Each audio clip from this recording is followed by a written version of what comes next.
Question, the Honourable Member, Charlottetown Parkdale. And I'm caught on the chair. Thank you, Mr. Speaker. Among most economists, carbon pricing is considered the most effective and efficient way to reduce carbon emissions. In fact, Yale professor William Nordhaus shared the Nobel Prize in Economics this year for his groundbreaking work on carbon pricing. According to the World Bank, carbon pricing has been implemented in 46 national jurisdictions and 25 subnational jurisdictions. Yet whenever the Premier talks about implementing a carbon price, he calls it green tape and funny money. I find it shocking that a man with the Premier's academic credentials has not reviewed the literature so he can engage in a meaningful debate. A question for the Premier. Would you like me to provide you with a reading list on how carbon pricing works? The Honourable Premier. Mr. Speaker, I'll tell you how carbon pricing works in the style of, as presented by the third party. It's you walk down to the subway and get on the subway in Toronto or Vancouver, where they're getting their policies from.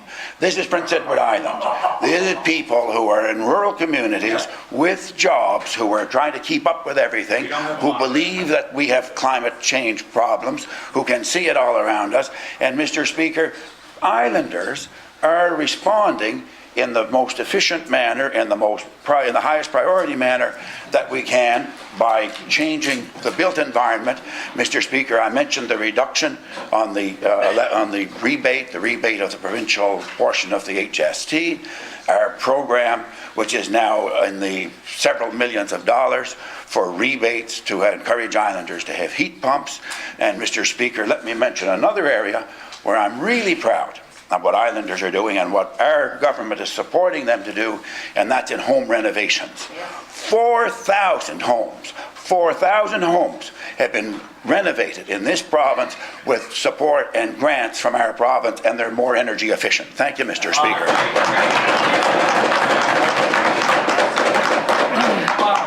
The Honourable Member, Charlottetown Parkdale, your first supplementary. Thank you, Mr. Speaker. Premier, when you compare your plan to other plans, you say yours is the only plan that won't cost taxpayers. This completely ignores the fact that both the Made in PEI Green Plan and the federal backstop are revenue neutral and would actually put more money back into the hands of 80% of islanders to use as they choose. To the Premier, when you taught law at UNB, to the Premier, when you taught law at UNB and a student argued a position while completely disregarding most of the facts, would you give them an A or an F? Honourable Premier. Mr. Speaker, in the previous question, the member for Charlottetown Parkdale used the words green tape and funny money. Those were words that she repeated that I had said earlier, but I'm glad to hear that they've been understood and repeated in this chamber. Mr. Speaker, it's very simple what our government's approach to a pricing signal for carbon is. It's to leave the money in the pockets of islanders in the first place. And Mr. Speaker, we're proud of that at the same time as we are providing very significant incentives, and islanders are taking up those incentives, what we call carrots, not sticks. And Mr. Speaker, islanders are voting with their feet, they are changing their homes, they are changing their behaviour, and they are improving our climate change record and meeting our targets. And that, Mr. Speaker, is precisely what we're committed to do and what islanders are committed to do. Thank you. The Honourable Member, Charlottetown Parkdale, your second supplementary. Thank you, Mr. Speaker. Climate change is the most pressing issue facing humanity, and the best the Premier can come up with are denigrating slogans that don't fairly represent other policy options. Premier, will you stop playing games with our children's futures and begin to conduct the debate on climate change with the seriousness it deserves? Honourable Premier.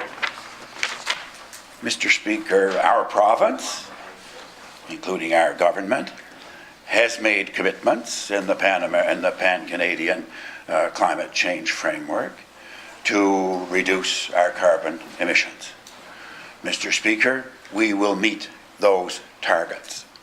They are very serious commitments. They do indeed involve significant change on the part of islanders, and working with islanders and working with sectors of our economy as further opportunities present themselves, as innovation and technologies evolve. And Mr. Speaker, islanders take climate change seriously, and I have to say, to hear the member opposite pretending that islanders, because that's what you're saying, that islanders don't take climate change seriously because they're putting in heat pumps, because they're innovating, because they're improving their homes, because they're taking up our rebates and voting with their feet, is an insult to Prince Edward Islanders. And Mr. Speaker, I hope that she's going to consider what she's saying and support our legislation when it comes forward in this sitting. Thank you, Mr. Speaker.